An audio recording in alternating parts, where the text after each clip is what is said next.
CCTV sa kanto. Yeah.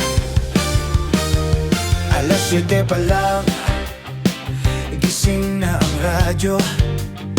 Hindi radyo na de baterya, kundi yung nasa kanto.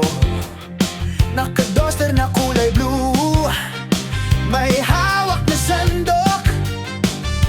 Alam na kung sino ang buntis at kung sino ang may utang sa tindahan ni Doc. Akala mo'y reporter, laging breaking news. Ang buhay ng kapitbahay, laging may review. Mata ay parang agila, tenga ay radar. Kahit bulong sa loob ng bahay, abot hanggang bar. O mga lintanang balita, mga reyna ng chismis. Buhay ng iba, pilit nyo ring tinitiis. Walang sweldo, walang bonus, pero laging on duty. Basta't may bagong issue, kayo ang laging beauty.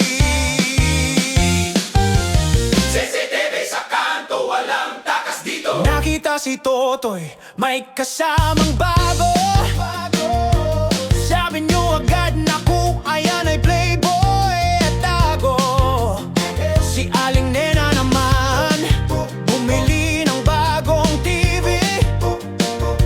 Bulong nyo agad, saan kaya nakuha ang pambili? Utang siguro yan. Mabilis pa sa fiber ang inyong bibig. Ang katotohanan madalas nyo pang maugig. Imbes na magwalis ng sariling bakuran, mas gusto nyong silipin ang sa iba na madungi.